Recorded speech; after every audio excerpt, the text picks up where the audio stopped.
Vous parvenez à des régions Oui. terribles. Et il faut beaucoup de courage, d'ailleurs, pour y parvenir et pour s'y maintenir et pour les capter. Oui.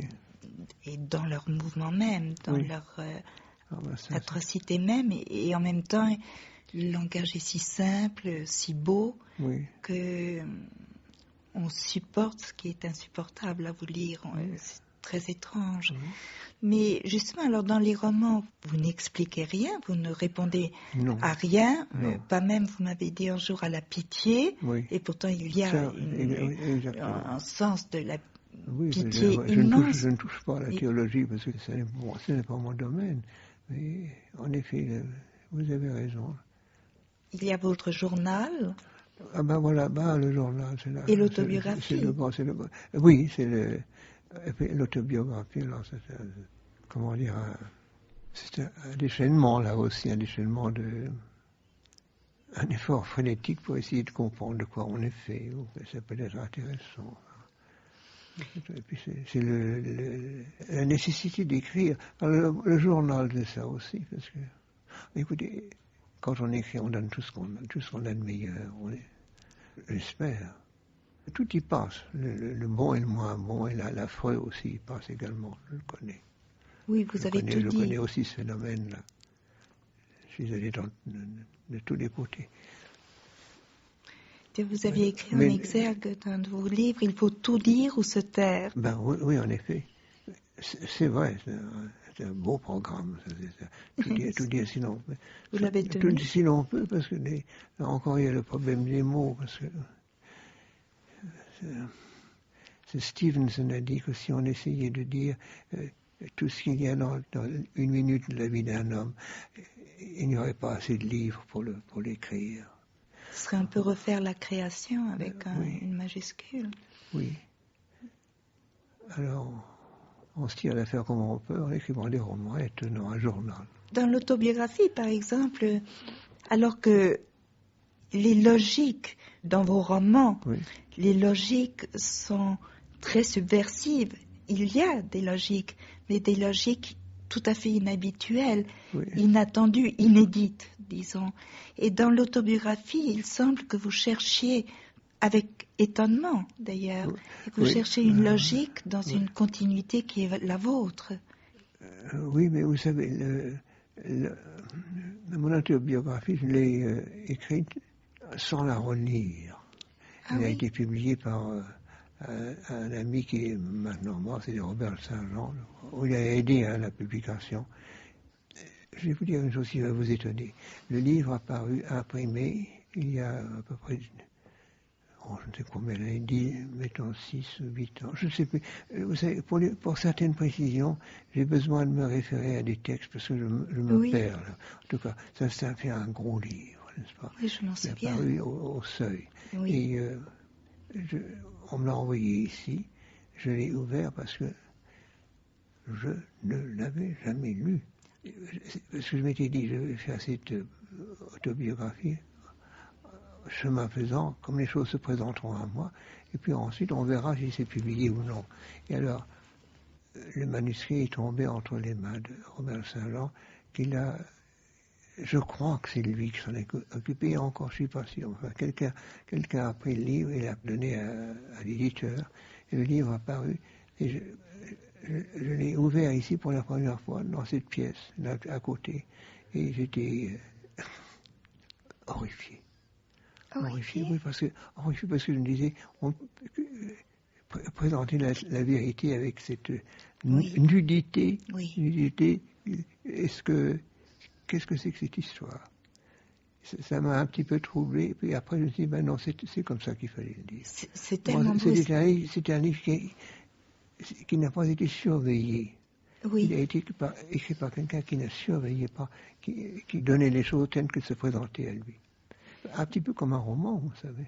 C'est le même phénomène. C'est la même écriture, oui. C'est le même courage aussi. Et la même fraîcheur fervente. Le désir de dire la vérité à tout prix. Oui, c'est ça. C'est ça. Et elle est là. Et ça donne une impression extrêmement intime, avec tout le temps des découvertes, des surprises. Oui, il y a ça aussi, oui. Et les vôtres, enfin votre famille, est absolument ressuscitée. Votre mère, par exemple, apparaît avec une fraîcheur. Oui, c'est l'amour qui m'a guidé. J'aimais énormément ma famille, mon père et ma mère. Et en même temps, vous les regardiez bien. Oui. Ce ne sont pas des images sublimées que vous montrez, ce sont des personnages, des êtres de chair. Et en général, ils n'ont pas grand-chose à dire parce que j'ai une mémoire curieuse, j'ai la mémoire des images, mais je n'arrive pas toujours à reproduire une conversation. La mémoire me manque, là. Dans mon journal et ailleurs, je peux reproduire quelques mots et donner un portrait du personnage qui parle, mais la mémoire auditive chez moi est moins forte, moins vigoureuse que la mémoire visuelle. J'aurais voulu être peintre à un moment, ça m'a donné ce genre de mémoire, une mémoire du côté pictural. Alors, quand je reproduis une conversation dans mon journal, c'est très succinct, il y a très peu de choses. Oui, les gens disent une chose ou deux.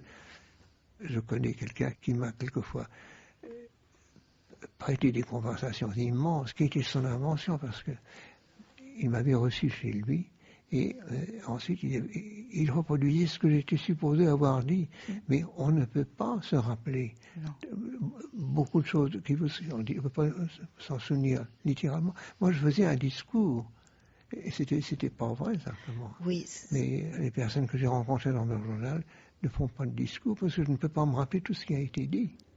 Mais je me rappelle beaucoup mieux ce que j'ai vu. Il y a une très belle expression de votre mère où on l'entend très bien, et où vous dites qu'elle vous appelait mon petit français. Mon petit français, oui. C'est tellement joli. C'est vrai. C'est vrai. Elle m'aimait beaucoup. Et vous l'avez perdu très tôt. Oh oui, j'avais 14 ans. Oui. Elle a disparu, elle a emporté avec elle tout un monde et sa religion protestante. Oui, c'est vrai. Elle m'a laissé sans religion, alors elle est venue près de moi pour m'indiquer ce qu'il fallait faire. Vous ne voulez pas le raconter? C'est tellement beau. C'était au mois de juillet 1915.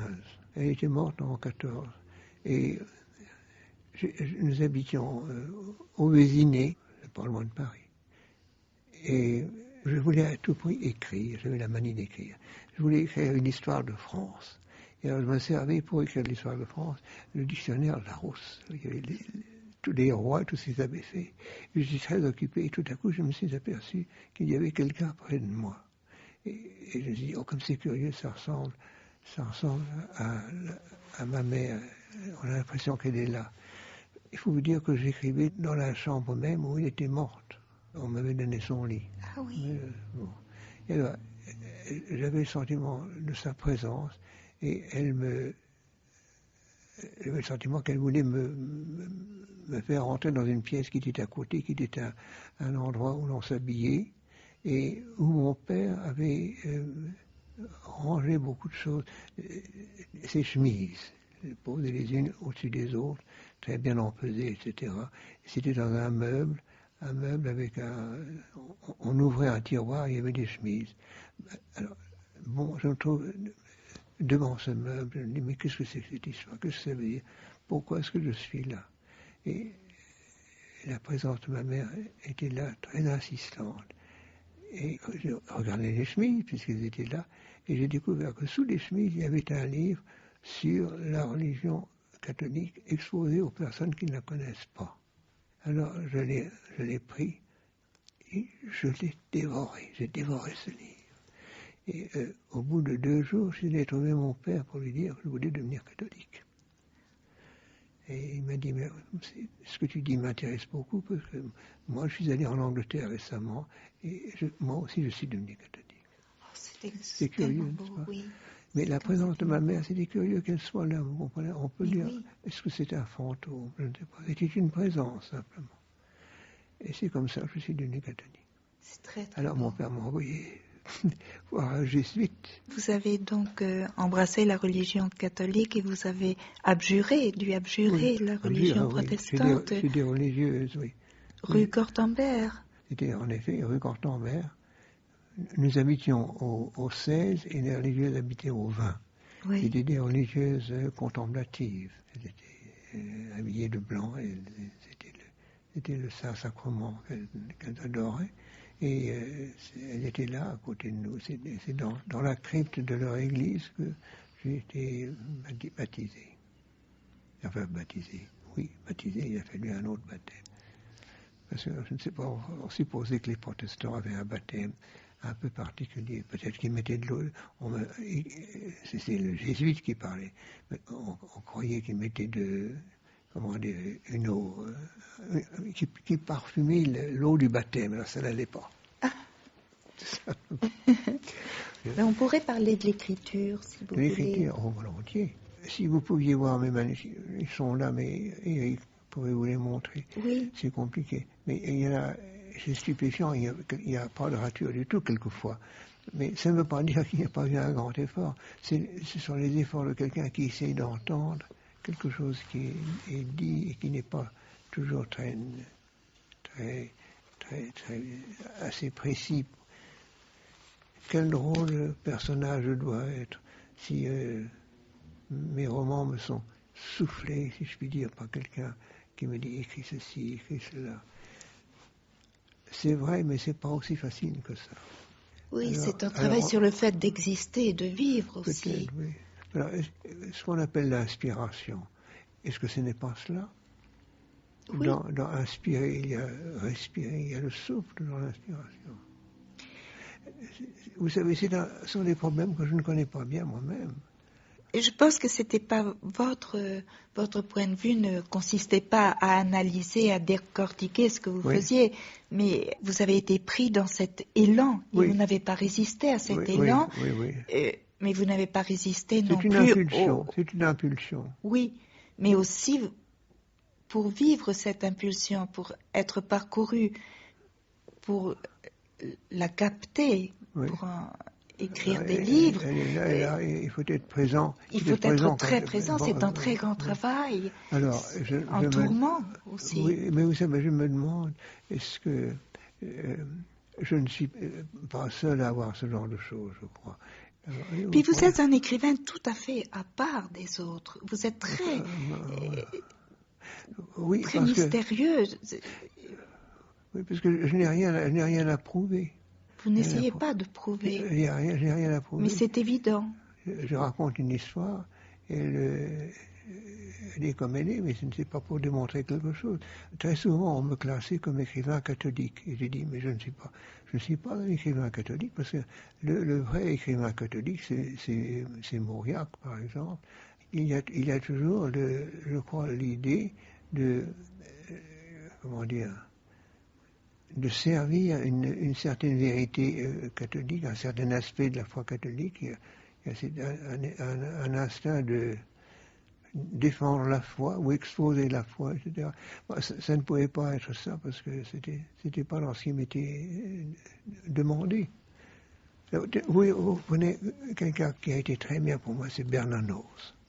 Oui. Bernanos a été le premier écrivain à me féliciter de ce que j'écrivais.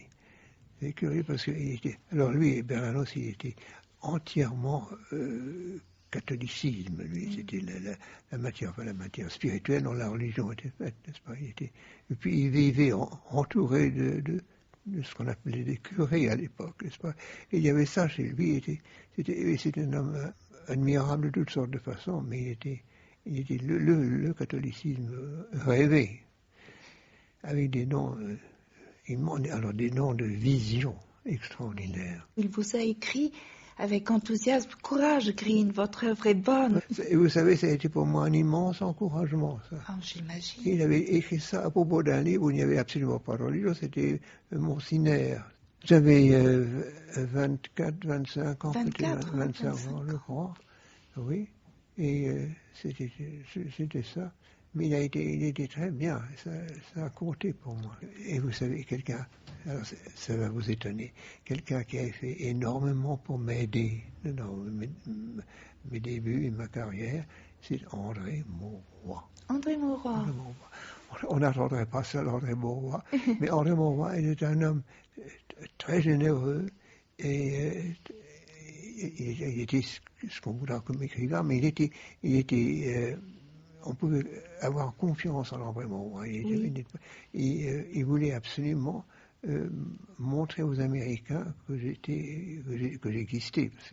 Il y avait une chronique qui paraissait en Amérique, je crois, et il a fait beaucoup pour me faire connaître en Amérique. Je suis heureux de le dire parce qu'on ne l'a jamais su et on ne l'a jamais dit. Ça l'éclaire du Et j'ai eu des prix en Amérique. Vous avez eu tout de suite des prix. Ce qui m'a frappé aussi, c'est un prix que vous avez eu à Londres et vous avez reçu le prix en même temps que Virginia Woolf. La même séance. Je me souviens, elle avait un discours à faire. Elle a dit « Oh, I'm so frightened ». Et elle m'a dit « You go first, you go first ». Vous commencez. Ce qui m'a frappé aussi, c'est dans le journal qui vient d'être publié seulement, qui était perdu et que vous avez écrit quand vous aviez 19 ans. Vous écriviez à propos de ce qu'est un écrivain. Je trouve ça tellement beau. Et en plus, c'est ce que vous avez vécu, je crois. Oui. Il s'agit d'un homme qui voudrait dire la vérité et qui tremble. Et qui tremble. Mais ça me paraît bien ce que vous dites là, hein? Mais oui. Oui. Non, oui. Pas mal du tout. Ah bon? Mais c'est très beau, je trouve ça très vrai. Dans le journal du 19 ans, oui. Oui, c'est ça. Oui. Oui. C'était des notes que je prenais à ce moment-là. C'était un journal, en effet. Oui. Et c'était déjà comme si... on peut penser au très petit enfant de 4 ans qui parlait devant un mur, et puis le jeune homme de 19 ans qui sait déjà ce qu'est un écrivain, et qui n'écrit pas à 19 ans ce qu'on écrit d'habitude d'un écrivain à 19 ans. Non, parce que c'est une vie que vous avez décrite là, c'est pas seulement une proposition de... C'est tout le temps avant l'œuvre. C'est même pas... Le projet d'une œuvre déjà finie, c'est l'œuvre in progress que vous décrivez, je pense. Oui, c'est intéressant ce que vous dites. Mais je pense que c'est tout le temps une œuvre in progress, toute votre vie. Oui, après, oui. C'était écrit peut-être n'importe comment, mais... et pourtant soigneusement. Je sais, enfin voilà. Oui. C'était des... Il y a une grande partie du journal qui a disparu, ça je crois. Ah oui? Ouais. Parce que j'avais mis tout ça dans une malle et j'ai confié à un ami qui trouvait ça relativement intéressant, mais pas très intéressant. Il y a beaucoup de choses qui ont disparu. Parce que quel dommage. J'ai beaucoup écrit. J'ai beaucoup écrit, vraiment. Oui, vous avez beaucoup écrit, mais c'était, si on pense que vous avez déjà, et ça n'est pas fini, 7 Pléiades publiées, ce qui est rarissime en général. Et puis, et d'ailleurs aussi, vous battez toujours des records, puisque votre journal... court, si on peut dire, traverse 75 ans, et je crois que c'est le seul journal au monde. J'ai écrit, j'ai lu les épreuves. Oui, j'ai lu les épreuves. Je ne suis pas relu. Je ne suis pas relu. Il y a beaucoup de choses que j'ai complètement oubliées. Oui. Mais voilà, c'est comme ça. Parce que c'est comme ça. Il y a des choses, il y a tout dans le journal. Oui, il y a tout. Enfin, la vie au fur et à mesure. La vie politique n'est pas... je n'insiste pas là-dessus parce que ça ne m'intéresse pas. Outre mesure, vous comprenez. Il y a un de vos livres, un petit livre qui a été publié il n'y a pas très longtemps et qui raconte votre passage à Bordeaux au moment où l'armistice... Ah oui. Et c'est un livre, justement, qui n'est pas un livre de politique politique, non. mais où on voit à quel point vous êtes inséré et comment dirais-je, et comme vous recevez d'une façon très aiguë ce qui se passe et Ouais. comme vous réagissez d'une façon... oui, ça c'est du... oui, c'est vrai. Oui, c'est un livre... C'est un livre que je trouve très intéressant, moi-même, parce que c'était vraiment comme ça. Moi aussi, j'étais à Bordeaux au moment où vous y étiez. Oui, vraiment. Et j'étais enfant, et ça a été une évocation. Oui. J'ai retrouvé l'atmosphère de ce temps. Bon. Et c'est très beau, comme vous dites, vous montrez à quel point les gens sont futiles, comme ils se préparent déjà à collaborer ou à mais justement. marcher avec le régime de Vichy. Oui. Et vous êtes aussitôt indigné. Enfin, c'est tellement ailleurs que... C'est pour ça il y a eu une tentative d'étouffer le livre. Comment dire, il y a un parti tout à fait contre De Gaulle, contre la résistance, contre tout ça. Enfin, écoutez, ça c'est un autre problème. Le livre n'a pas eu le sort qu'il aurait dû avoir. Il n'a pas été porté à la connaissance d'un grand public. Il y a eu une volonté d'empêcher cela. Oui, ça ne m'étonne pas. Il y a une partie de la France où les éditeurs étaient pétinistes, vous comprenez. Alors, écoutez, ça c'est un petit problème. Et ça va être réédité un jour d'une façon plus large, je crois. Mais vous savez, c'est un document. Et c'est très beau parce que ce sont vos carnets que vous avez écrits sur le champ ou immédiatement après. Vous ne les commentez pas après coup. On vous voit vivre cela et immédiatement. Vous décapez tout. Vous voyez les choses où elles sont. Tout de suite, oui. Et vous savez où est votre place, pas avec ces gens-là. J'ai fait ce que j'ai pu. Oui, c'est vrai. Ça. Les conversations dans le Grand Café de Bordeaux, tout ça, c'est intéressant. Parce que, les projets, allez-vous en Suisse, allez-vous en Amérique, où allez-vous, qu'est-ce que vous allez faire? Puis la confusion, et puis une sorte de gaieté incompréhensible. On bavardait beaucoup, mais on plaisantait beaucoup aussi. C'est très intéressant d'ailleurs et très important, je crois, de montrer l'histoire de cette façon-là. C'est-à-dire de ne pas la montrer d'une façon solennelle, mais de la montrer vécue d'une façon intime et privée, comme on la vit. C'est ça, oui. Et en même temps, c'est abominablement drôle parce que on voit les gens qui se préparent déjà à prendre des postes en disant qu'il faut bien que la France continue. Enfin, on voit... Naturellement. La vérité y est, même lorsqu'elle est moins belle qu'elle devrait être. Et les guerres ont eu... Alors, pendant la guerre, j'étais en Amérique. Oui, vous étiez en Amérique et vous... J'étais dans l'armée aussi, naturellement. Mais la première guerre, vous étiez à 17 ans. Ça, c'est autre chose. Mais mon père avait eu cette idée, et après, il mourait d'inquiétude pendant que j'étais loin. Il disait que je devais faire quelque chose. On m'a envoyé dans les ambulances, alors. Mais j'avais 16 ans. Oui, vous aviez 16 ans, donc c'était en 1916. Et puis on m'a envoyé là-bas, et puis ma foi, il y a eu des choses qui sont passées, des choses très intéressantes, tout près de Verdun.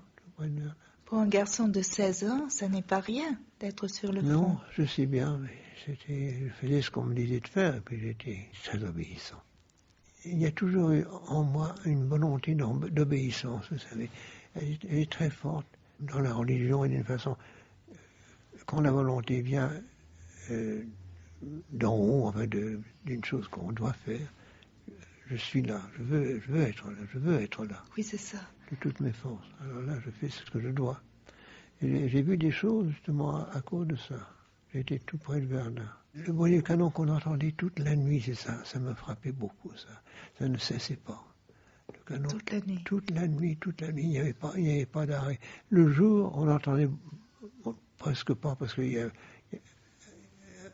avait la vie ordinaire qui continuait autour de nous. C'était autre chose. Oui. Mais la nuit, entendre ça tout le temps, c'était terrible. C'est ce que les gens ont complètement oublié cela maintenant.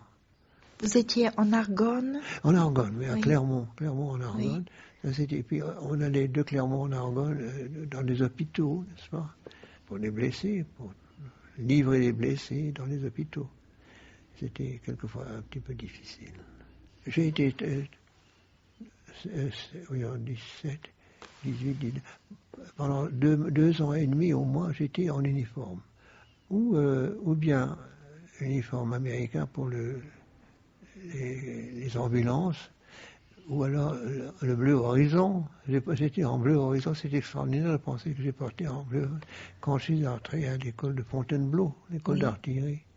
Vous avez été dans l'armée des États-Unis et puis dans l'armée française.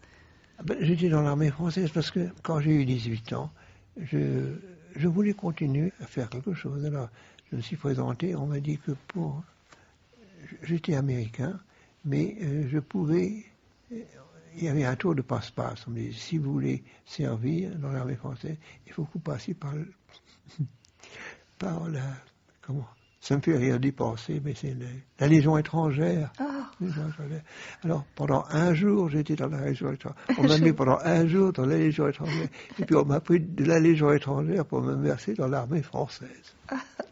C'est une sorte de baptême. Oui. C'est une plaisanterie. Alors, je suis resté là jusqu'à l'armistice. J'étais à l'école d'artillerie. Et ensuite, je suis allé en Allemagne, en uniforme français.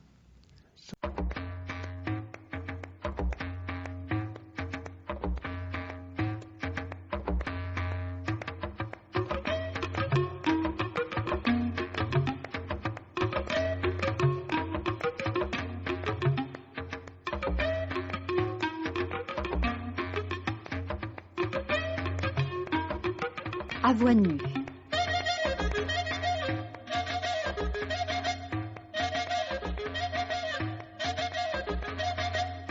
Julien Green s'entretient avec Viviane Forester. 3e entretien.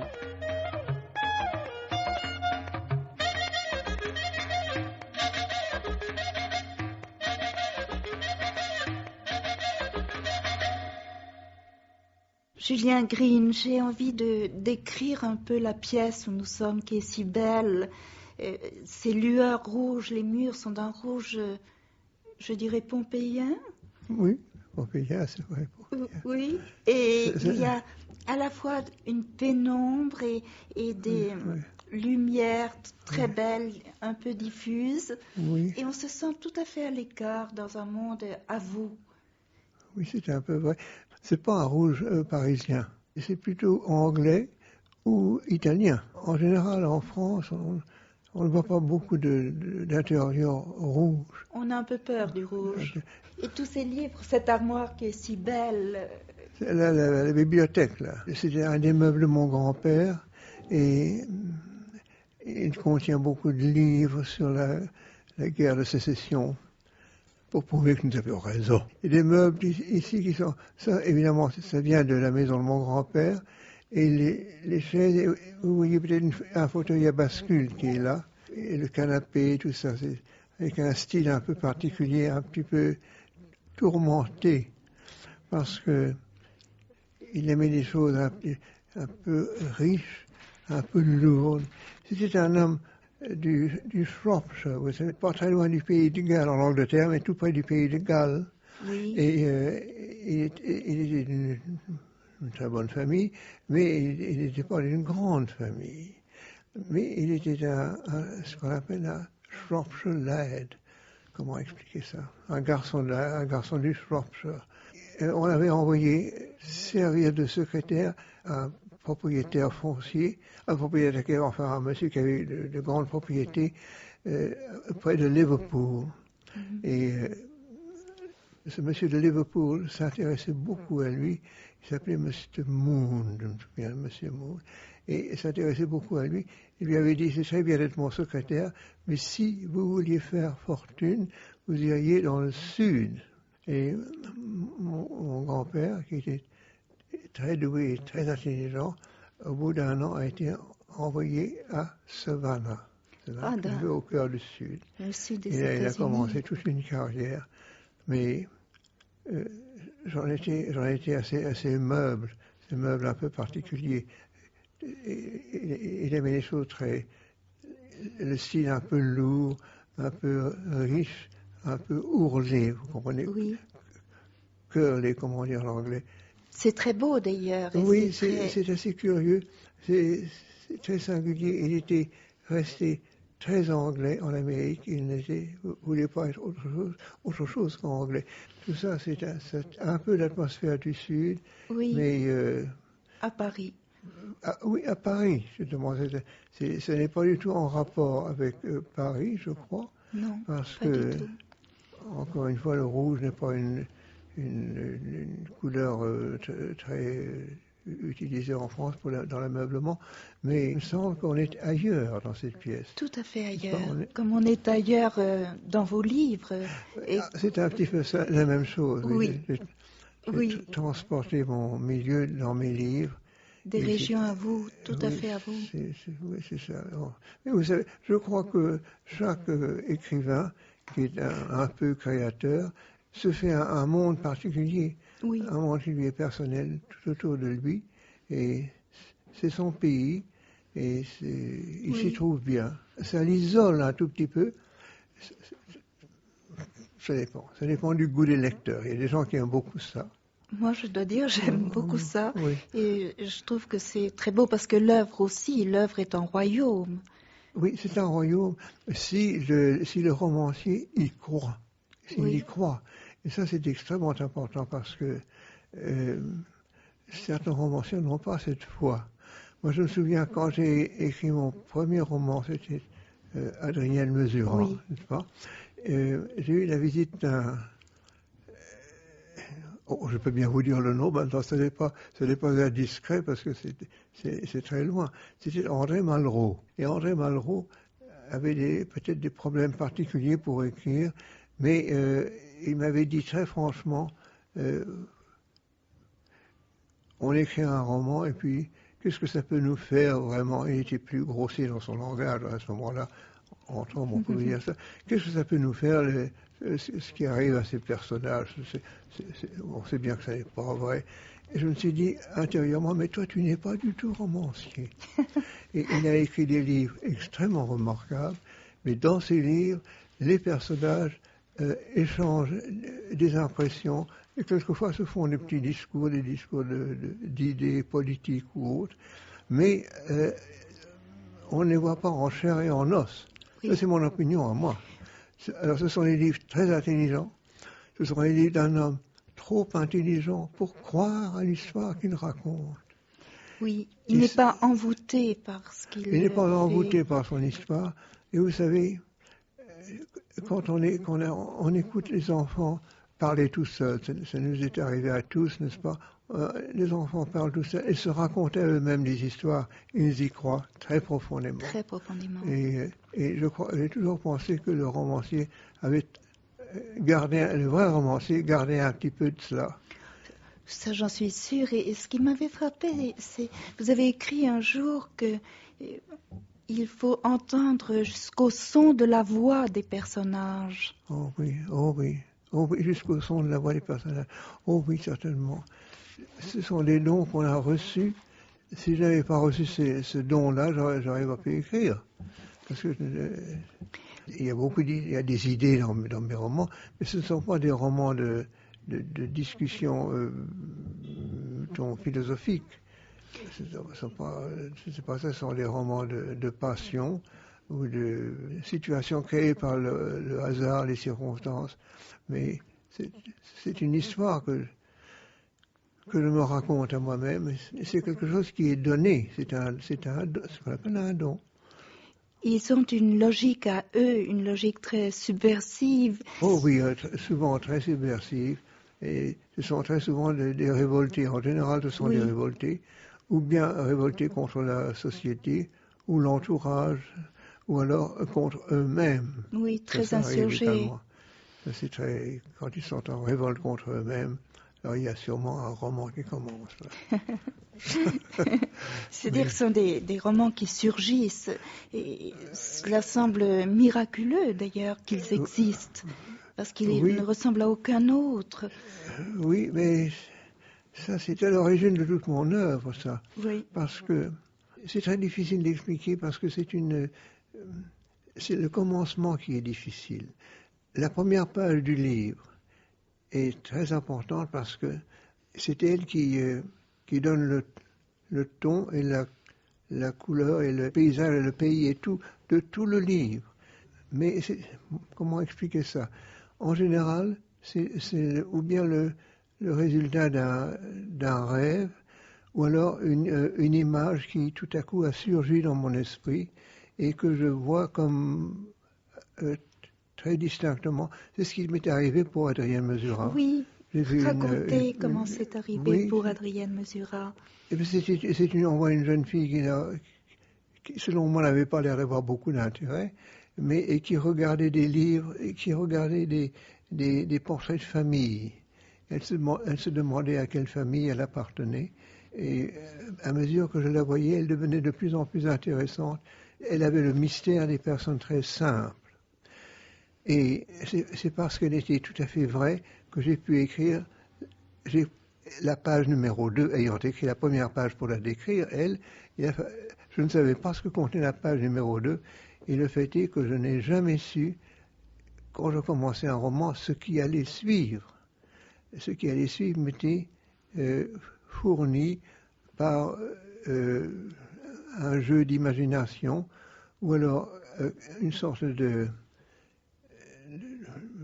d'inspiration qui vient venue tout à fait de l'intérieur de moi-même, et dont je ne m'expliquais pas très bien la nature.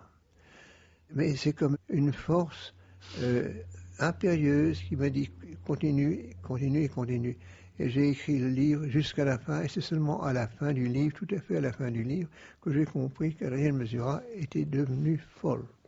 Avant, je ne le savais pas du tout. Ça, c'est d'une grande beauté, l'aventure de ce livre. Et je trouve que quand vous avez dit le mystère des êtres simples, ça définit beaucoup le mystère aussi de vos livres, justement, qui sont d'une énigme insondable parce qu'ils sont d'une limpidité absolue. Et c'est vrai que Adrienne Mesura est une jeune fille, une jeune femme qui peut paraître banale, qui peut paraître ne rien. Il peut sembler qu'il ne lui arrive rien, et finalement, elle est évidente. Elle est plus vivante que les êtres biologiques qui existent autour de nous.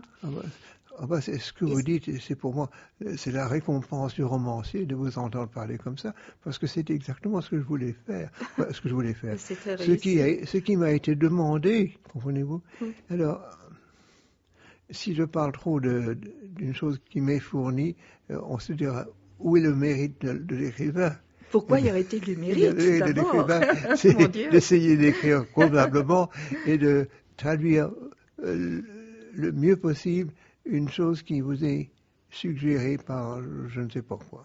Mais justement, guetter de cette façon ce qui arrive, ce que l'on peut intercepter sans y mettre d'une façon narcissique de soi ou de ses idées.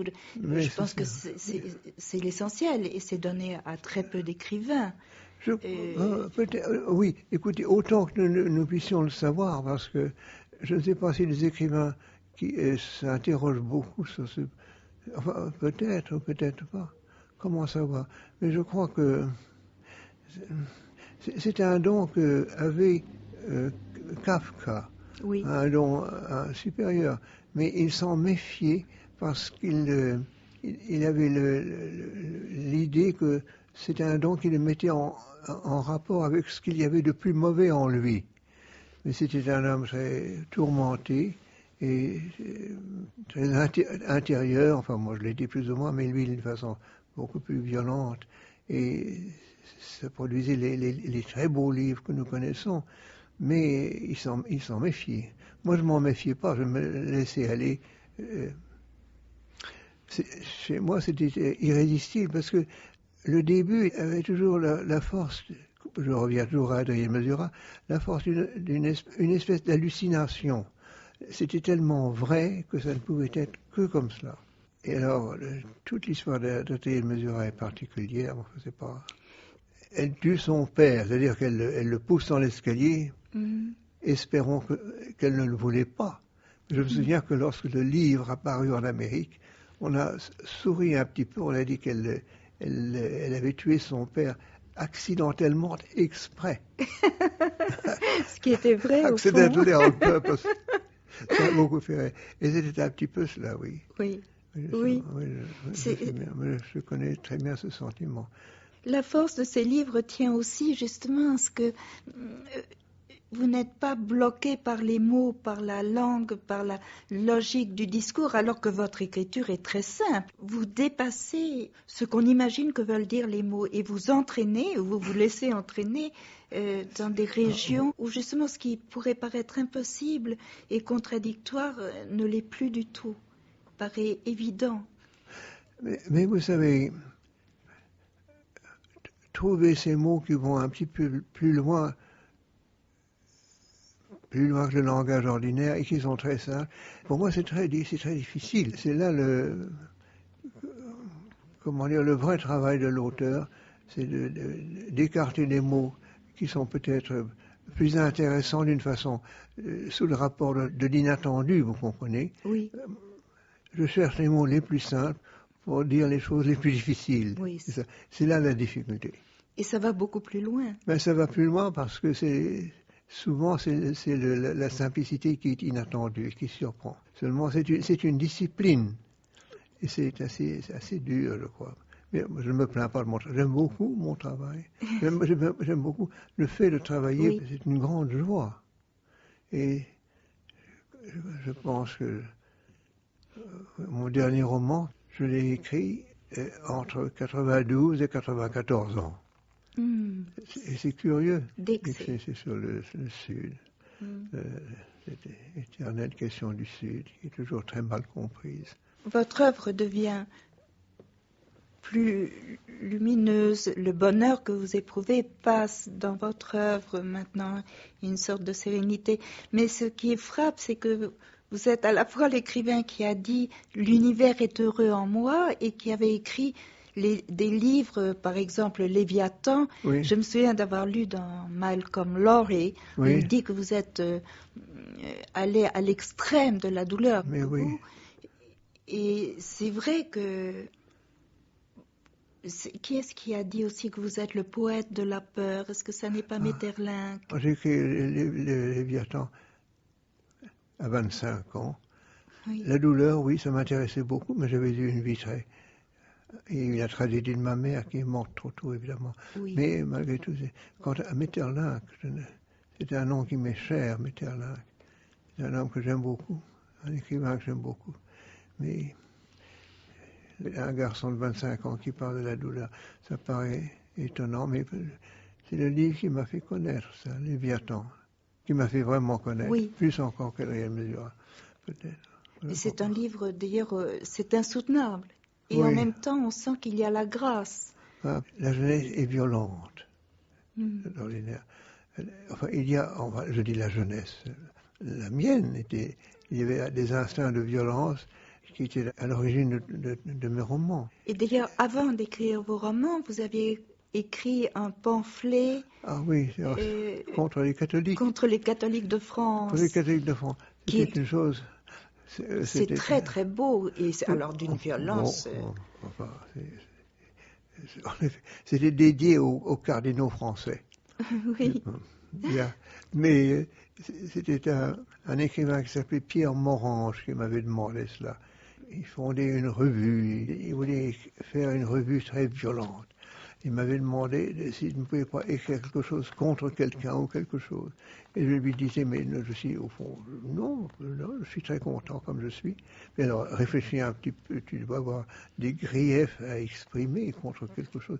Alors, finalement, j'ai pensé aux catholiques parce que j'étais assez récemment catholique. C'est-à-dire que, enfin récemment, c'est une façon de parler, je m'étais converti du protestantisme au catholicisme en 1916. Oui, et là nous étions en 20. Le baptême qu'on avait fait c'était encore tout récent, la force était là. Et j'avais des griefs parce que j'étais un petit peu un écervelé, comme on peut l'être à 24 ans. Et ça me faisait plaisir. J'aimais beaucoup avoir des griefs. C'est une façon d'être violent. Ah oui, et vous l'êtes, mais c'est d'une façon très très belle. Vous dites d'ailleurs dans ce premier livre, et vous aviez... attendez, ça a paru en 1924, écrit en 23. Vous aviez 23 ans et vous écriviez « De toutes les forces du monde, l'indifférence est la plus redoutable ». Ah oui, tiens, j'ai dit cela. Oui. Vous disiez aussi que... vous parliez de la terrible raison humaine qui ne comprend pas. Ah oui. Et ça, je pense que ça vaut pour toute votre œuvre, non? Et d'où cela venait-il? Je ne sais pas. Et vous dites, des gens qui blasphèment, que leur erreur est abominable, mais qu'elle est fervente. J'ai jamais revu la tiédeur. Ah, moi, j'ai été très frappée parce que je trouve qu'il y a déjà en ferment toute la violence de votre œuvre et toute la force. C'est vrai. Ça a été remarqué immédiatement par des personnes dans l'entourage de Maritain, Jacques Maritain. Et c'est là que votre amitié avec Maritain a commencé? Oui, ça a été le commencement de mon amitié avec Maritain. Il y avait quelqu'un qui s'appelait Stanislas Fumé. Je ne sais pas si ce nom dit encore quelque chose. Si, je vois. Mais il était un catholique fervent. Et il était très connu pour une voix magnifique. Il lisait des choses à la radio. Et sa voix était superbe, n'est-ce pas? Alors, il m'avait présenté à Maritain. Maritain est un personnage vraiment exceptionnel. Je ne sais pas. Il a sa légende parce que des hommes très importants comme Maritain ont une légende, c'est-à-dire une personnalité intéressante. Enfin, bon. Mais c'était aussi il était converti du catholicisme aussi, également. Il habitait à Meudon. Il y avait autour de lui tout un groupe de personnes très intéressées par la religion. C'était vraiment un milieu très religieux, avec des idées très arrêtées, tout ça. Enfin, alors, mon pamphlet l'a beaucoup intéressé. Mais ce qui est curieux, c'est que ce petit livre a été traduit très très vite en allemand. Je crois que ce sont les Suisses qui l'ont pris, et en italien. J'étais très étonné moi-même. Et en anglais, c'est T.S. Eliot, c'est ça. Oui, ça l'intéressait beaucoup. Oui, tout ça, ça me paraît loin, mais en même temps, ça avait les répercussions. Il y avait des énormités dans ce pamphlet, naturellement, et c'était tellement énorme qu'on ne les discutait même pas. On passait rapidement et on allait voir ce qu'il y avait ensuite. Et d'où ça venait-il, je ne sais pas. Comment savoir? Maritain, ça a été une grande amitié, je crois. C'est lui qui a dit qu'il trouvait merveilleux que le plus grand écrivain français soit un Américain. Oui, il a dit ça, c'est bon. Mais enfin... Oui, c'est très agréable à entendre quand on est là. Mais oui, il m'aimait beaucoup.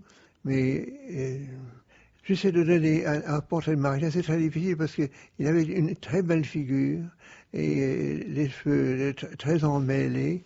Et c'était un homme très extraordinairement poli et apparemment très doux, mais plein de fureur au pluriel.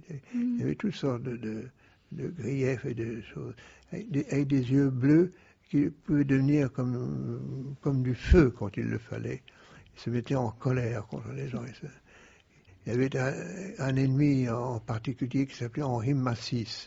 Et Maritain se promenait quelquefois boulevard Saint-Germain avec un bâton derrière le dos pour essayer de lui donner un bon coup sur Henri Massis.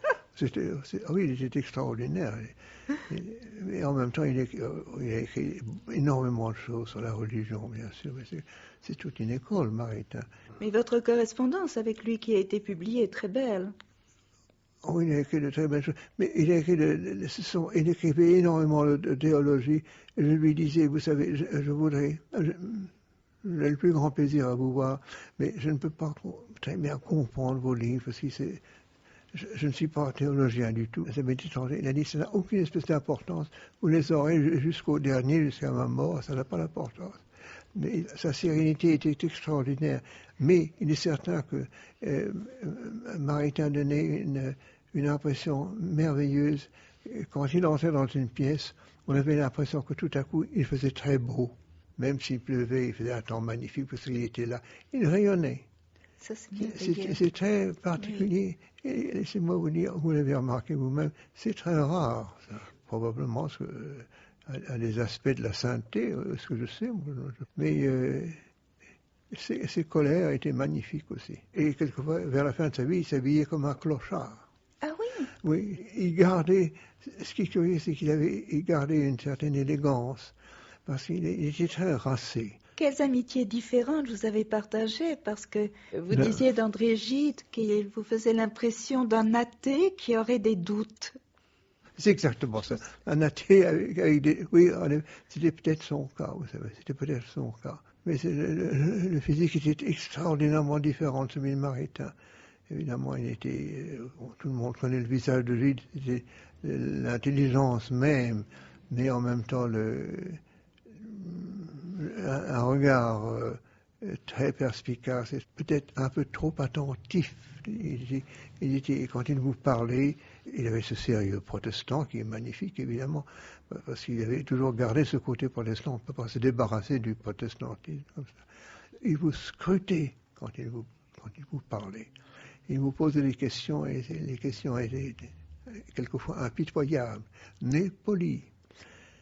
Mais vous savez, c'est très difficile à distance de décrire les gens qu'on a connus, parce que une fois j'avais dit que quelquefois il ressemblait à cause de sa façon de s'habiller, justement, qui était un peu particulière, il ressemblait à un démon déguisé en touriste.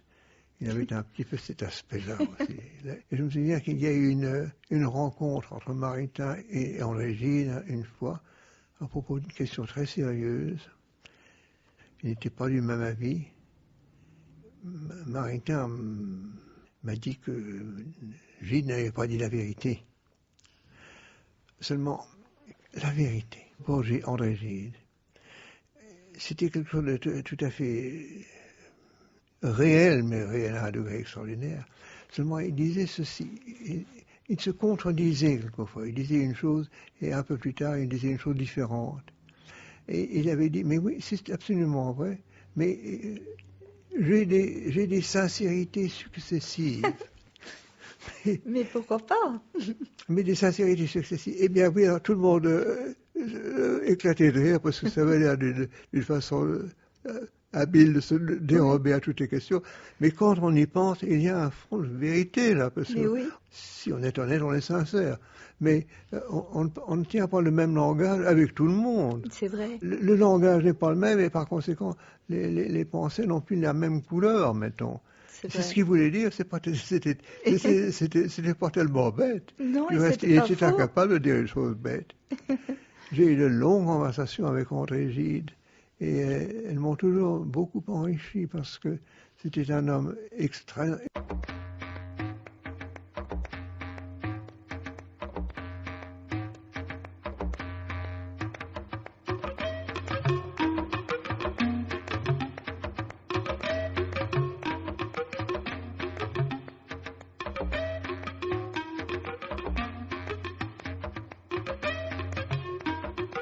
À voix nue.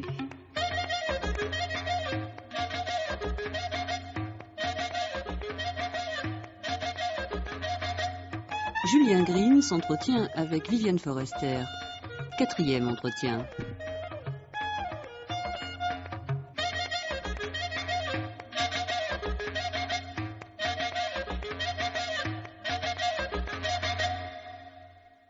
Tous ces livres qui sont ici, avec reliures anciennes tellement belles, mais il y a aussi ces milliers de livres qui sont dans les couloirs tout autour d'ici. Ça, c'est autre chose.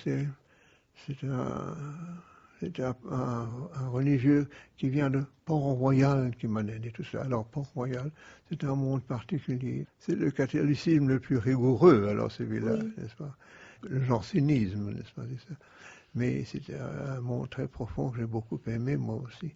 Alors, dans le couloir, il y a énormément de livres, de toutes les couleurs. Il y a beaucoup de romans, beaucoup d'histoires, beaucoup de livres sur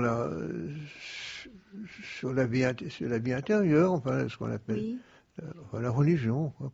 C'est curieux, à notre époque, il y a des mots qu'on hésite à employer.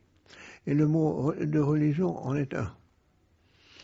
Parce que c'est une couleur gênante.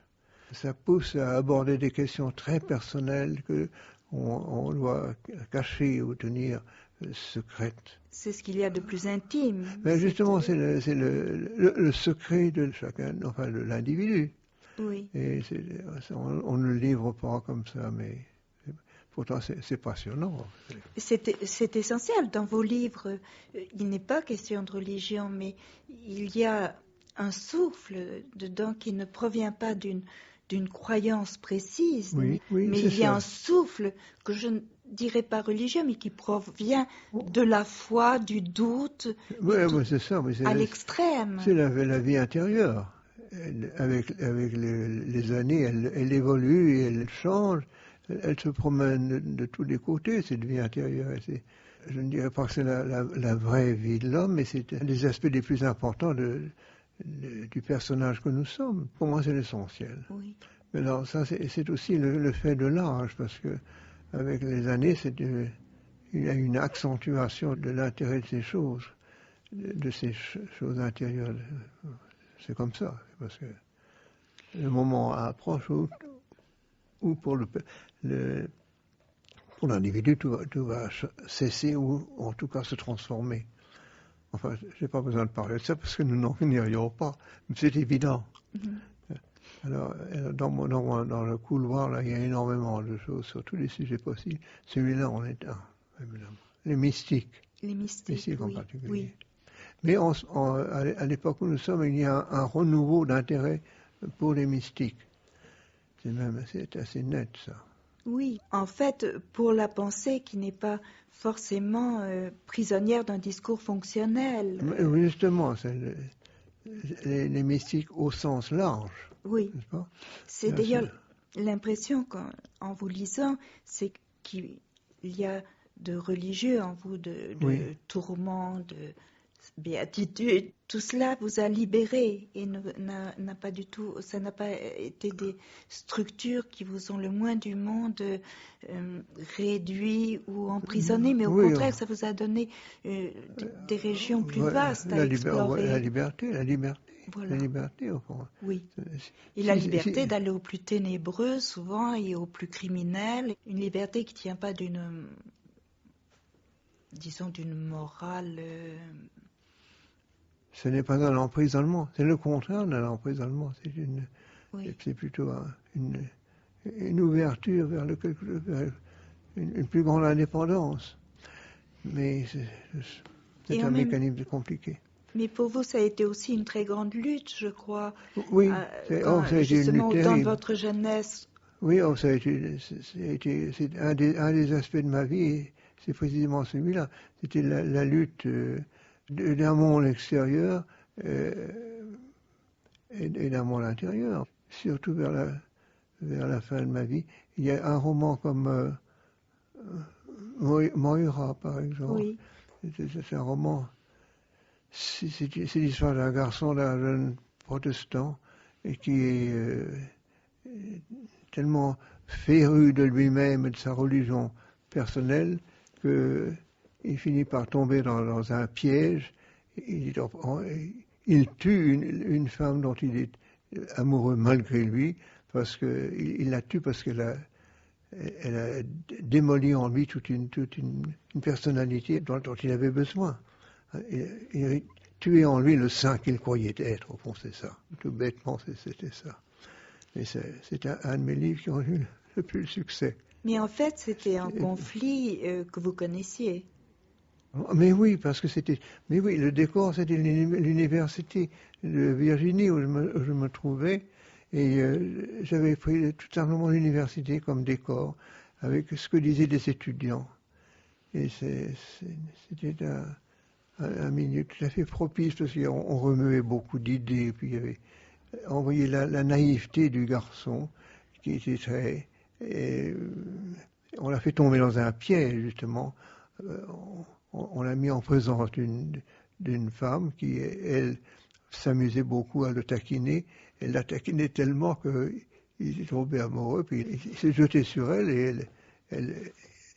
elle a eu ce qu'elle voulait, et lui a eu ce qu'il voulait en même temps, sans le vouloir, comprenez-vous. C'est affreux chose. Et il l'a tué. Elle l'a tué parce qu'elle avait tué son idéal. Oui, d'ailleurs, à l'époque de l'université, vous racontez dans votre autobiographie une histoire si belle qui vous est arrivée avec un jeune homme qui s'appelait Marc. Mais Marc, c'était autre chose, parce que Marc, il m'avait inspiré l'amitié la plus violente qu'on puisse imaginer, c'était l'amour. Et Marc il n'était jamais rien passé entre nous, mais c'était une sorte d'idéal pour moi.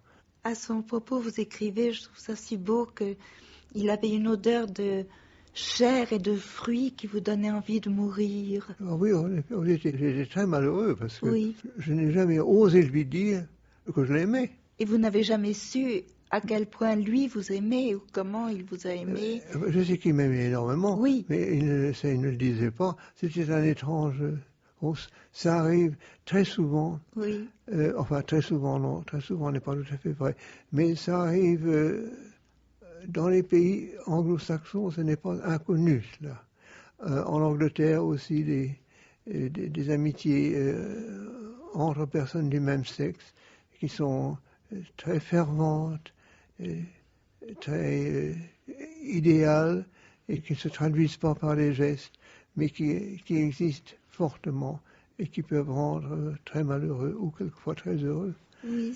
Mais ça a été le cas pour Marc, parce que je l'ai revu à Paris, je l'ai revu en Europe, nous sommes promenés aussi un peu, et il est reparti comme il était, mais j'ai appris qu'il m'aimait beaucoup. Finalement, il s'est marié, il a une grande famille, puis ça s'est très bien terminé pour lui. C'est une très belle histoire. Oui. Très poignante, très fraîche. Oui, elle est pleine d'enthousiasme réprimé, tout ça. Mais c'est une vraie jeunesse anglo-saxonne, je crois. Oui. Et c'est à la fois, c'est intéressant, c'est très pénible à vivre. En même temps, c'est un enrichissement, je pense.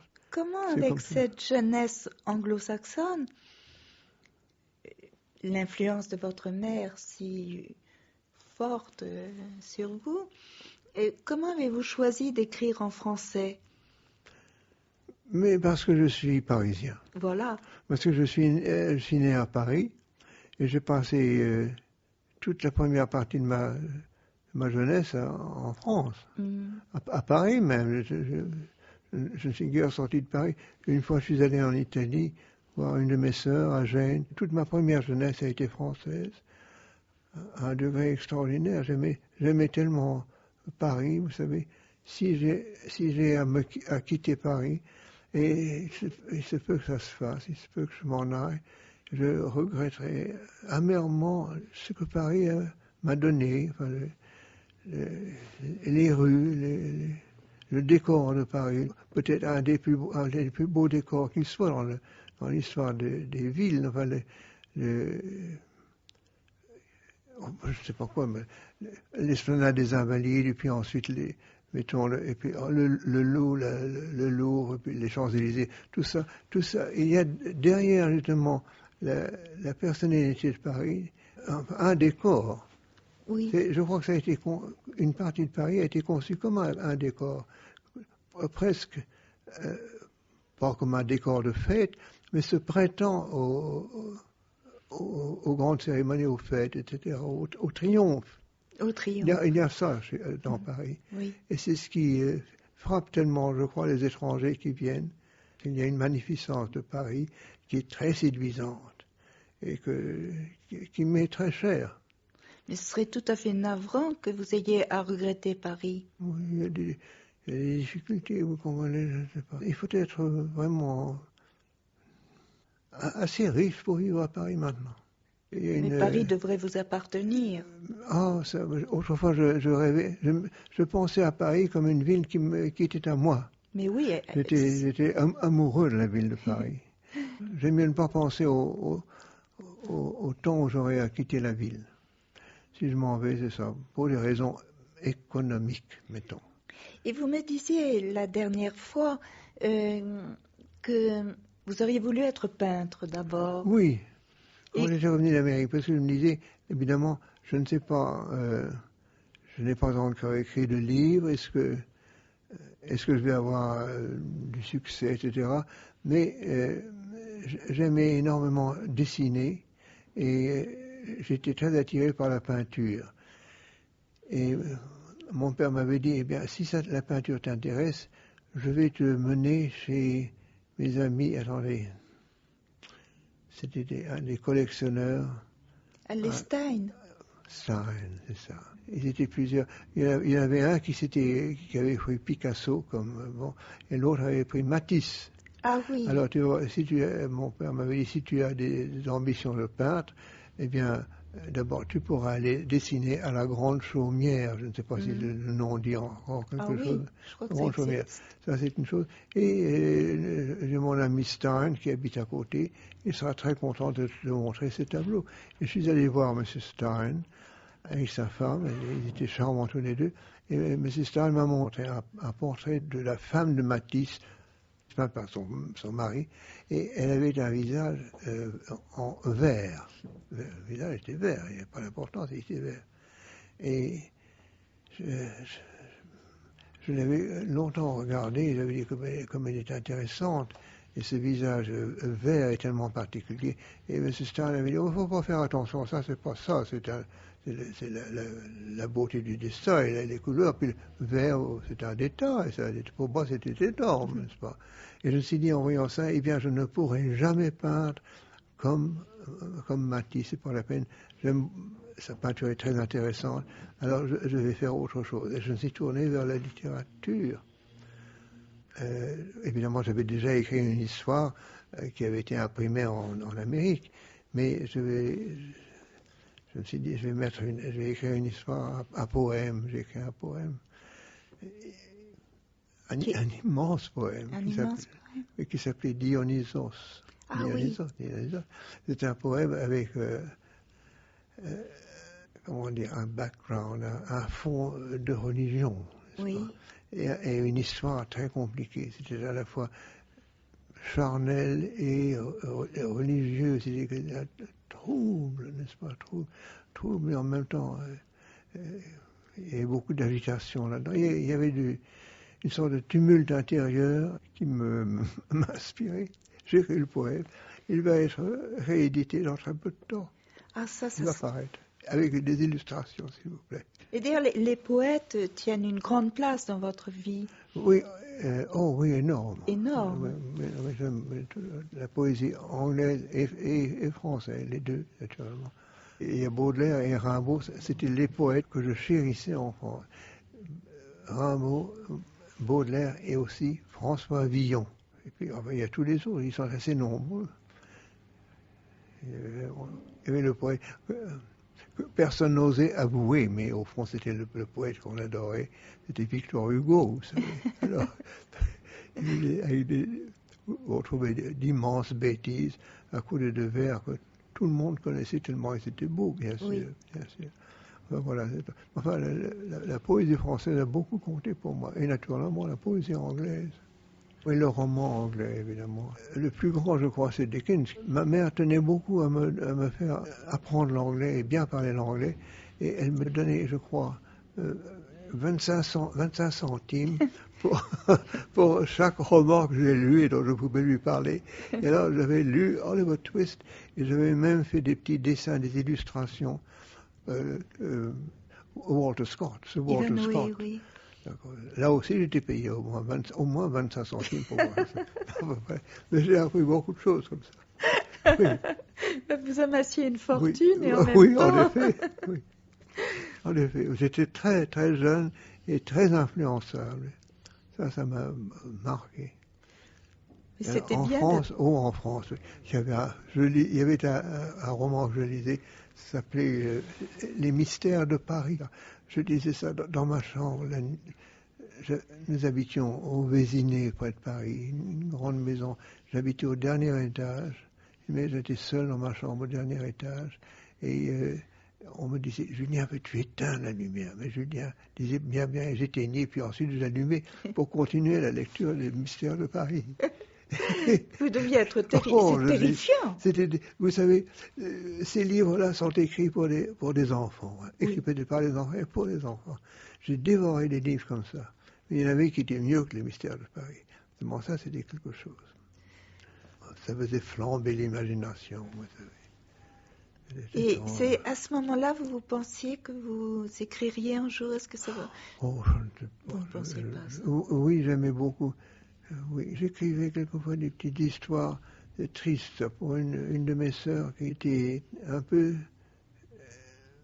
Elle n'était pas comprise parce que il y avait eu peut-être un drame dans sa vie et elle était un peu solitaire et elle n'était pas comprise. Alors elle s'est tournée plutôt vers moi parce qu'elle sentait qu'il y avait peut-être des rapports comment vous expliquer ça, d'imagination. Oui.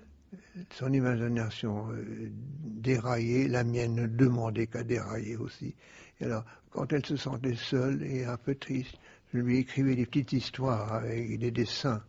Elle m'aimait beaucoup en conséquence. Elle s'appelait Lucie. Elle était plus âgée que vous? Elle avait 5 ans de plus que moi, mais elle était... Le cerveau n'était pas tout à fait normal. Oui. C'était un drame. Voilà. Raconter des histoires, j'aimais beaucoup cela. Oh oui. Je continue. Et vous continuez. Heureusement. Oh, oui. Enfin voilà. Mais écrire, c'est la joie d'écrire quelque chose. Si on n'a pas éprouvé soi-même, on ne peut pas décrire la chose. C'est vrai, les autres ne peuvent pas imaginer. Écoutez, vous-même, alors là, si nous parlions de vous, c'est extraordinaire. Alors là, on sent la joie d'écrire, même la nécessité d'écrire. La nécessité, alors, oui.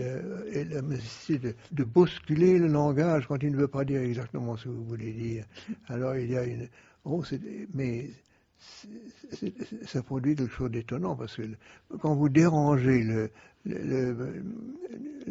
l'ordre habituel des mots, l'ordre dans lequel on les place d'ordinaire pour leur faire dire plus et plus et plus, on reçoit quelque chose qui n'est pas tout à fait définissable et qui échappe au langage.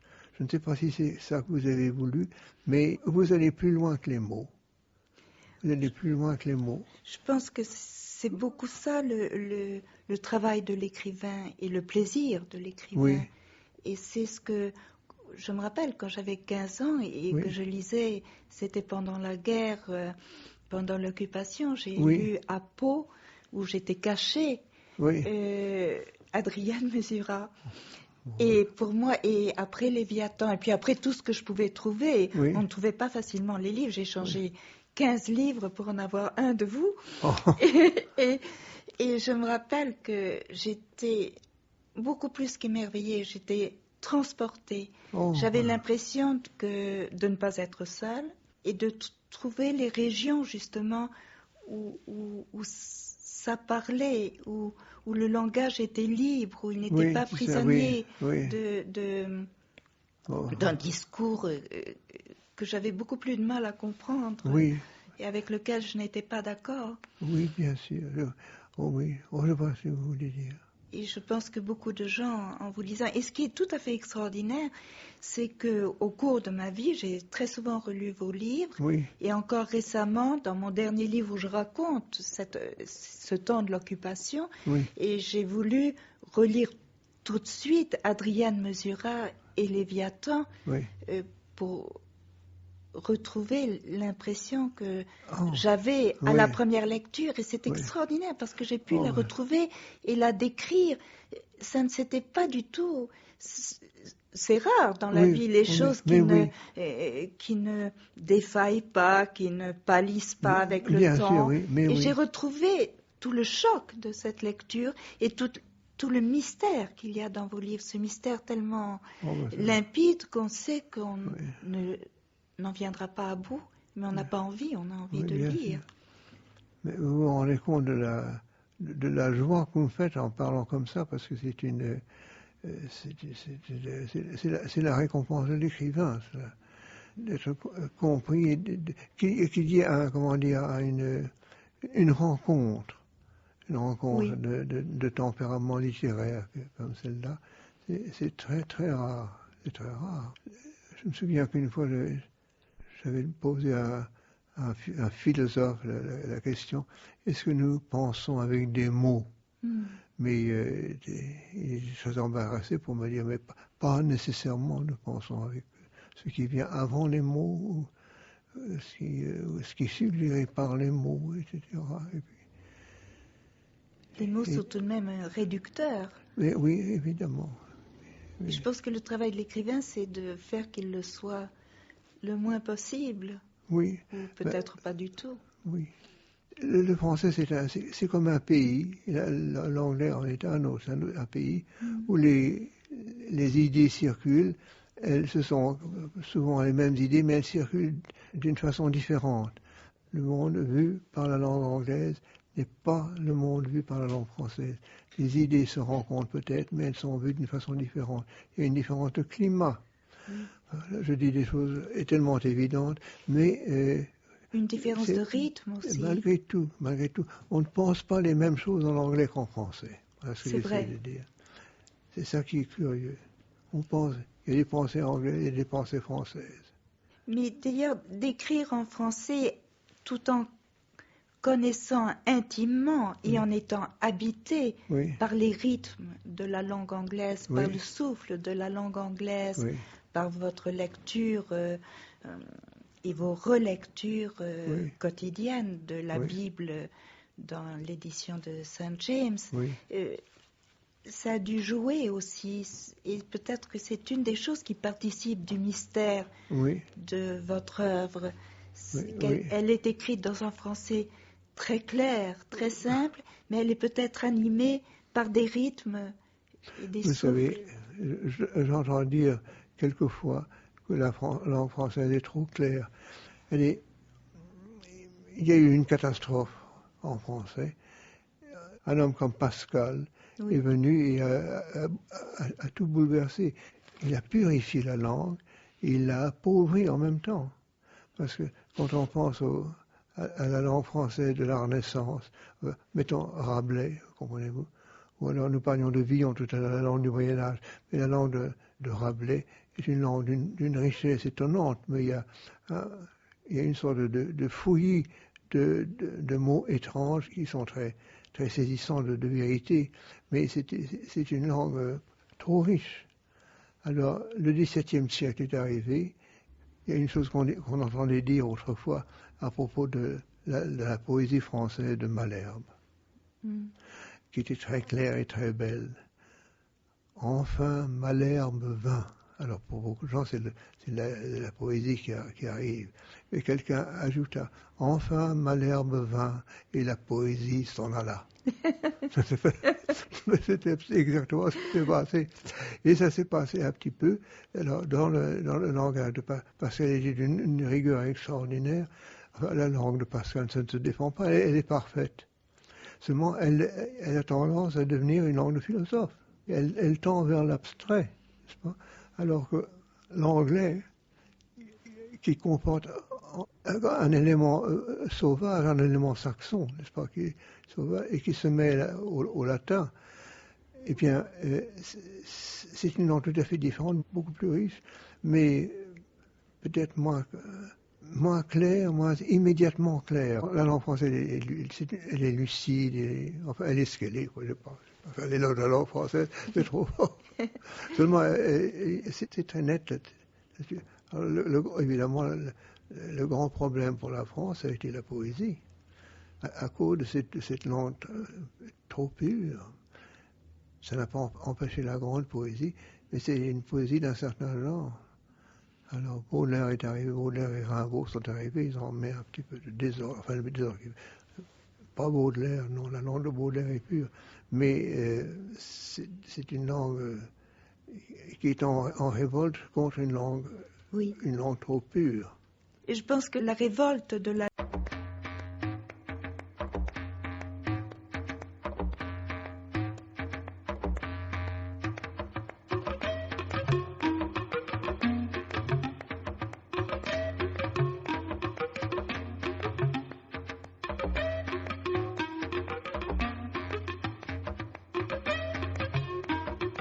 À voix nue.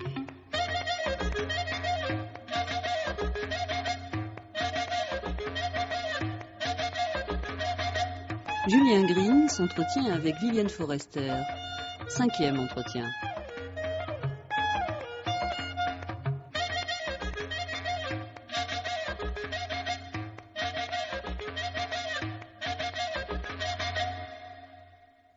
Je sais que pour avoir lu vos journaux et l'autobiographie, à quel point vous aimez la musique. La musique, elle fait dire tout ce que les mots ne peuvent pas dire. Ça, c'est le principal. Parce qu'il y a beaucoup de choses que les mots ne peuvent pas exprimer. C'est au-delà du sentiment, au-delà de l'expression humaine. Il y a des choses qui sont très profondément ressenties. Je prends l'exemple de Schumann. Eh bien, ça, nous tombons tout de suite dans le personnel. Oui, eh bien, bon, bravo, voilà. Bravo. Il y a j'ai entendu beaucoup de musique dans ma vie, et Schumann a énormément compté pour moi. Et je me souviens, j'ai entendu quelquefois il suffisait d'un accord ou deux pour vraiment rendre très triste, parce que ce qu'on appelle les chères voix qui se sont tues. Elles reviennent, on les entend tellement bien, elles sont présentes. Mais ça, c'est une question de tempérament et d'éducation, je crois. Mais c'est vrai pour beaucoup de monde. Toute la musique n'est pas tout entière là-dedans. Mais ça compte beaucoup, ça. Pour moi, ça compte énormément. Quand on a beaucoup vécu, qu'on a vécu longtemps comme moi, les souvenirs se précipitent dans la mémoire. Et c'est quelquefois difficile à supporter. Mais la musique dit tout. C'est vrai, et elle est difficile à supporter, en effet, quelquefois, parce qu'il semble qu'il n'y a pas de paroi entre les morts et soi. Quand on entend de la musique, il semble que c'est la langue ou le langage qu'il y a en commun. Exactement ça. Alors, il y a des présences subites qui sont à la fois très consonantes, je cherche le mot, ou réconfortantes, mais en même temps, il y a l'impossibilité de rejoindre ce qu'on a aimé. Pour moi, c'est très fort, ça. Schumann, quelquefois, pas toujours, parce que il y a chez Schumann un grand batailleur, n'est-ce pas? Mais il y a des moments d'attendrissement qui sont quelquefois terribles à supporter pour les personnes sentimentales. Voilà ce que je voulais dire. Je crois que vous avez dit que votre mère vous a donné ce sens de l'invisible. Est-ce vrai ou je me trompe? She couldn't carry a tune. Elle n'était pas musicienne, ma mère. Mais elle avait le sens de l'invisible. Oui. Et elle me l'a communiqué. Moi, je l'avais, je pense, en naissant. C'est une chose qui vous est donnée quand on est. Et il y avait tout un monde qui se construisait par la musique autour de moi. Vous savez, c'est curieux, quand on parle de ces choses, je ne dirais pas qu'on tombe dans l'indiscrétion, mais l'indiscrétion est là, bien sûr. L'indiscrétion qui est intéressante. Oui, je pense aussi, vous avez raison. Parce que pour la musique et pour les gens qui aiment la musique, c'est un terrain commun, ça, c'est très étendu. Et est-ce qu'il y a des musiciens particulièrement aptes à toute la musique, peut-être? Il y a des passages de Mozart qui sont très attendrissants, n'est-ce pas? Le sujet est énorme, vous savez. Et de cette présence des absences. J'ai revu ma mère une fois, dans des circonstances très étranges, parce que Oh, je peux vous la raconter parce J'aimerais qu'elle beaucoup. est intéressante. C'était longtemps après sa disparition? Elle n'était jamais revenue, elle est revenue une fois, qui Ah. était une fois très importante, parce que elle est morte 2 jours après Noël de 1914. Oui. Et rapidement, elle a eu un coup à la tête, elle est morte presque subitement. Et nous habitions autrefois au Vésiné, Oui. au Vésiné, près de Paris. Et mon père a décidé qu'elle serait enterrée dans le cimetière du Vésiné, le cimetière protestant, parce que nous étions protestants à cette époque. Et tout a été fait comme il fallait. Et puis la guerre a continué. Et il est arrivé ceci, c'est que le terrain du cimetière des Vésiné a été, étendu ou dérangé d'une façon ou l'autre. Et il s'est passé ceci, on a sorti les restes de ma mère pour la mettre ailleurs. C'est là que les difficultés ont commencé. Parce que mon père était loin à cette époque. Il voyageait en Hollande pendant la guerre de 14. Mais finalement, nous avons perdu la trace de ma mère. Nous ne savions plus où elle était. Elle était dérangée. C'était une époque épouvantable. Alors, à force de faire des recherches, on a retrouvé le corps de ma mère. La personne que vous connaissez, s'est dit, eh bien, ça va être une grande surprise pour Lunia, parce que c'est une chose qui l'a beaucoup tourmenté. Mais je vais voir, peut-être que tout à l'heure je lui dirai. Et il est arrivé, mettons vers 11h du matin, et moi j'avais déjà eu une expérience très curieuse, c'est que j'avais vu ma mère à ce moment-là. Et ma mère est venue, elle était habillée comme on s'habillait à cette époque, avec un sac à main et tout, comme pour aller faire une visite en ville. Et elle s'est tenue près de moi, elle avait l'air très heureuse, elle ne disait rien. Mais elle m'annonçait une bonne nouvelle. Et alors, cette amie est venue 1 heure plus tard, elle m'a dit, j'ai quelque chose à t'annoncer. Et j'ai dit, oui, je sais. C'était ma mère qui était contente. Alors on avait retrouvé tout ce qu'il fallait et les restes ont été transportés avec ceux du reste de la famille au Père Lachaise. Vous savez, cette histoire est tellement effrayante. C'est une étrange histoire. Une étrange histoire. Dans vos livres, il y a un sens de l'absence, l'absence-présence très grande et toute la possibilité, il y a tout l'espace et toute la dilatation de l'espace qui permet l'irruption de l'idée d'un fantôme. Seulement ça, c'est une chose, je dirais plutôt nordique, n'est-ce pas? Oui, c'est vrai. Je ne sais pas si la France a eu ses fantômes aussi, mais ils ne sont pas aussi nombreux. Je ne sais pas, il me semble que non. Non, je crois que les Français se veulent plus sceptiques et plus ce qu'on appelle cartésiens. Ils sont plus raisonnables. Mais dans la littérature française, il n'y en a pas beaucoup, vous savez. Non, mais je m'ai rimé quelques autres, mais pas tellement.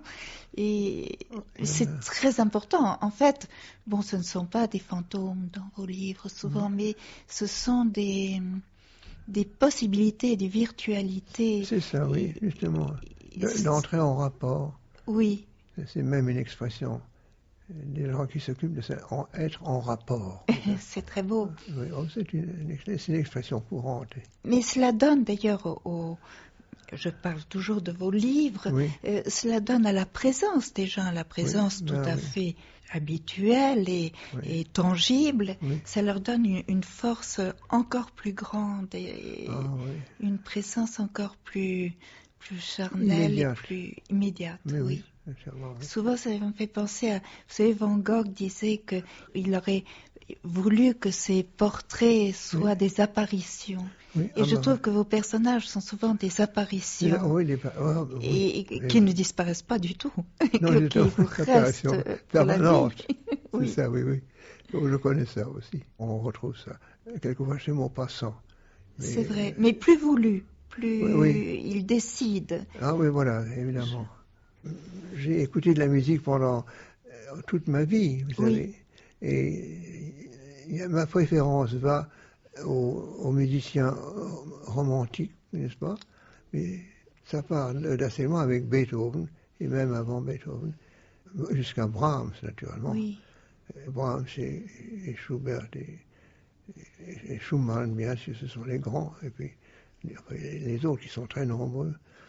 Quand je lis vos journaux, en effet, vous racontez très souvent que vous écoutez... Pas assez souvent, parce que je me demande s'il y a un écho chez le lecteur. Oui. Est-ce que ça correspond à quelque chose? Quelquefois, oui. Ah, moi, je sais qu'en lisant vos journaux, très souvent, je meurs d'envie d'écouter ce que vous venez d'écouter dans votre journal, et ça me fait écouter beaucoup de musique. Vous savez, parler de musique, c'est très difficile. Comment on peut faire allusion, c'est tout. Voilà.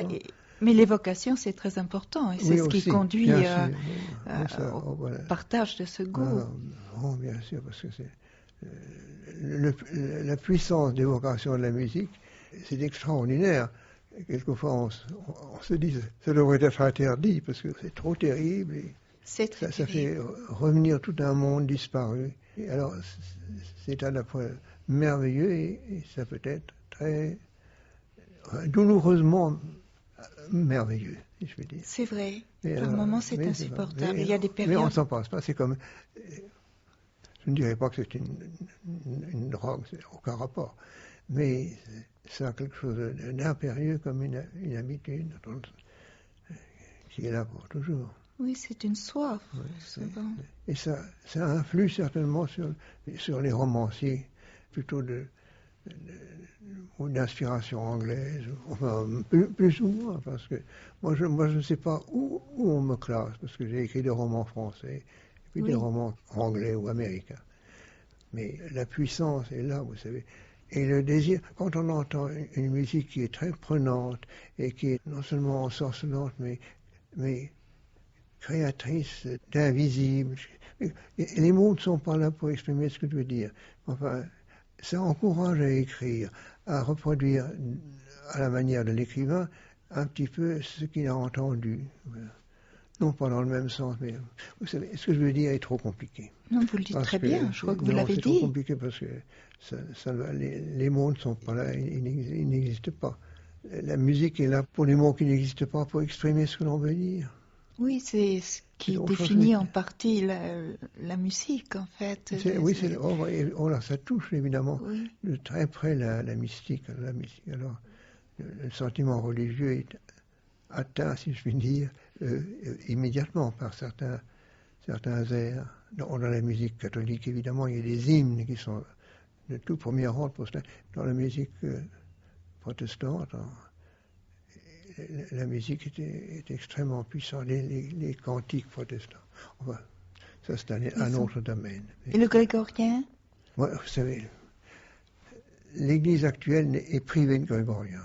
L'Église traverse une crise, mais l'Église n'a jamais fait autre chose que traverser des crises. Depuis qu'elle est sur Terre, elle bataille contre quelque chose.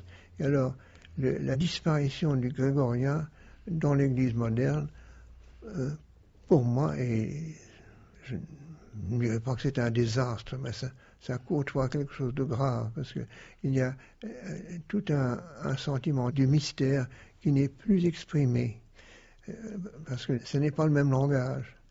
On chante en français. Le français n'a pas la valeur évocatrice qu'a le latin. C'est autre chose. Et il y a des catholiques qui en souffrent beaucoup. Alors, les langues étrangères. Que voulez-vous qu'un catholique français qui va à la messe, ça m'est arrivé ça, qui va à la messe au Danemark. Alors, il y a des toutes petites églises catholiques au Danemark, mais il entend des paroles qu'il n'a jamais entendues, c'est pas le danois. Il y a un élément qui est supprimé. Si on supprime une langue universelle, comme le latin, on change l'atmosphère de tout un ensemble très important. Vous n'avez jamais eu ce désir d'être musicien, alors que vous avez eu, vous nous disiez, le désir d'être peintre.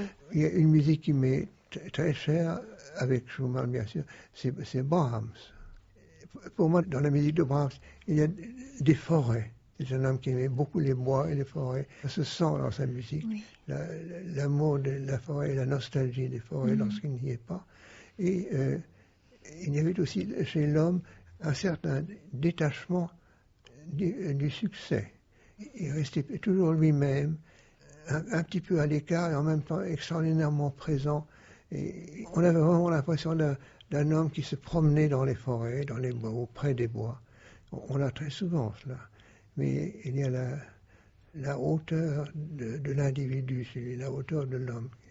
Il est un petit peu au-dessus de la plupart des gens. Mais absolument sans le vouloir, sans sûrement le faire sentir, mais il est là tout de même, c'est quelqu'un d'unique. Pour moi, il est unique. Il y a un livre qui s'appelle Aimez-vous Brahms. Ça n'a pas le rapport. Non. Bon, enfin, la réponse est oui.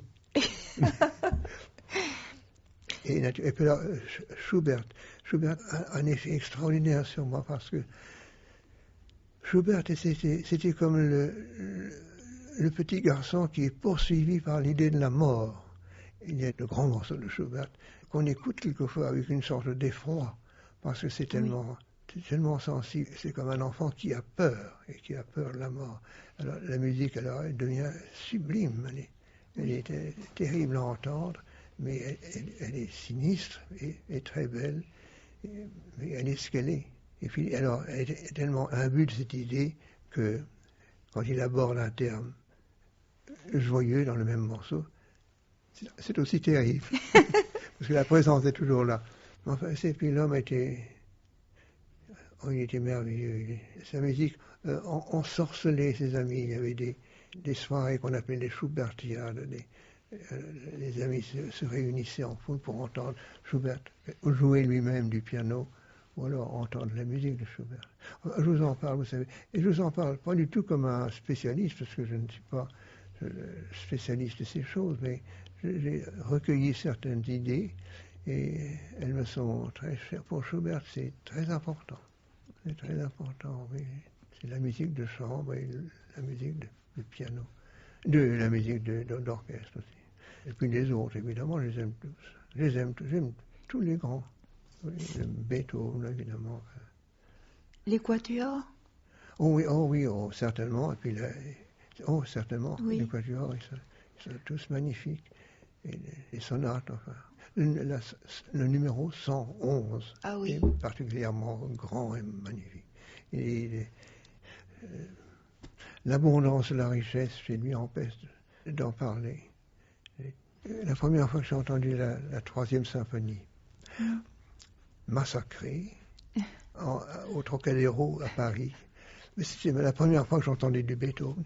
Alors, j'avais eu une jeunesse extraordinairement religieuse et tournée tout entière vers la religion. Et j'ai entendu cette symphonie horriblement massacrée. Mais enfin, il jouait comme il pouvait, parce que c'était juste avant la fin de la guerre. Et on rassemblait les exécuteurs qui n'avaient pas été mobilisés. Les grands étaient ailleurs. Ça m'a fait une impression prodigieuse. Je me suis dit, mais il y a donc un monde qui n'est pas particulièrement religieux et qui s'ouvre sur des choses merveilleuses. Ça a été une transformation de ma vie, une ouverture vers un monde autre que le monde de méditation religieuse. Ça, c'est très important. Oui, pour moi, c'était une grande date dans ma vie. Oui, j'imagine. Ah oui. Mais au Trocadéro, c'était là où est la place du Trocadéro. Oui. Et il y a eu 2 grandes tours. C'était une horrible chose mauresque, qui voulait être mauresque, n'est-ce pas? Mais il y avait cet inconvénient, c'est que la salle du Trocadéro avait un écho. Alors, au lieu d'entendre une symphonie, on entendait la symphonie et le fantôme de l'autre. C'était très embêtant. Mais rien ne pouvait garder pour moi ce souvenir étonnant. J'étais émerveillé. Et la grande influence, c'est Bach, évidemment. Ça, c'est la richesse inépuisable du sentiment religieux. Alors là, on retombe dans le sentiment religieux pur, au-delà des distinctions entre tradition chrétienne. Enfin, c'est la voix de la Bible, c'est de l'Ancien et du Nouveau Testament qui parle. C'est la présence même. Oui, enfin, c'est indiscutable. Commencer à parler de Bach, c'est très difficile. Et vous savez, à l'heure actuelle, Bach est joué d'une façon extraordinairement intéressante, telle qu'il ne l'a jamais entendu peut-être. Moi, je ne sais pas, parce que là, je vais peut-être dire des bêtises. Mais autrefois, il y avait des voix de femmes dans les cantates, n'est-ce pas?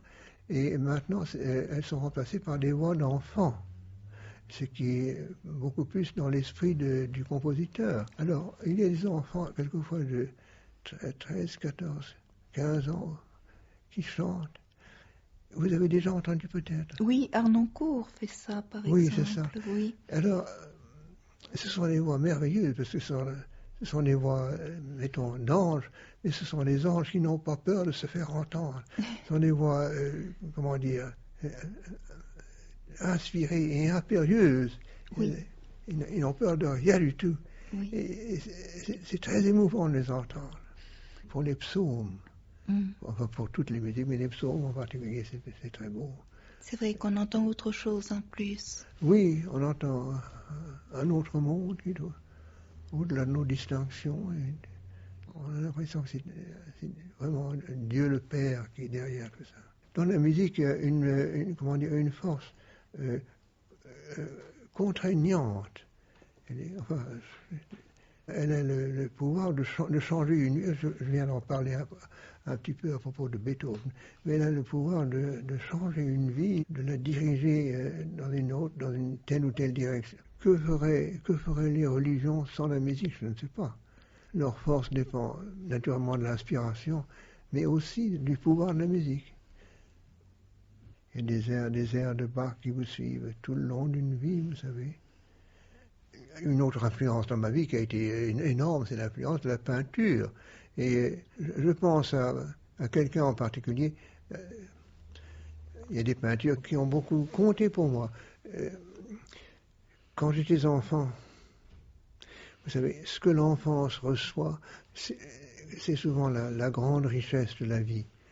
Alors, elle reçoit ça, une masse de choses énormes qui dirige, n'est-ce pas?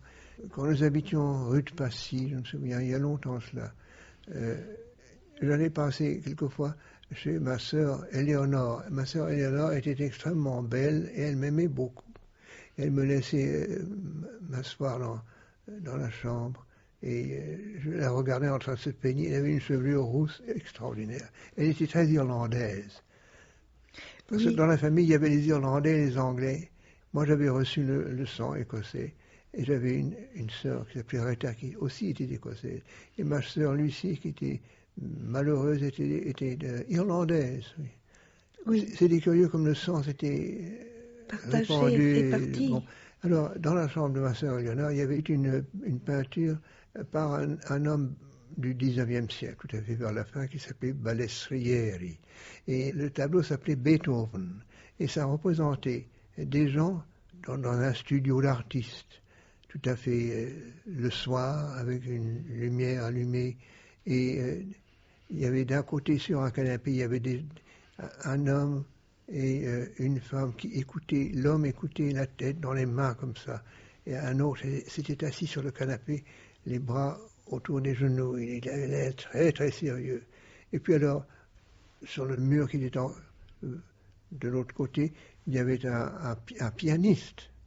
Un pianiste, et derrière le pianiste, il y avait un grand vieux monsieur qui jouait du violon, et ça s'appelait Beethoven. Et alors, ma sœur Éléonore m'expliquait que cet homme jouait quelque chose par un musicien qui s'appelait Beethoven, et une musique très profonde et très triste.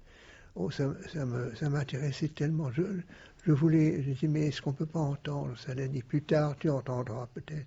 Mais c'était un premier appel de la musique qui était très fort chez moi.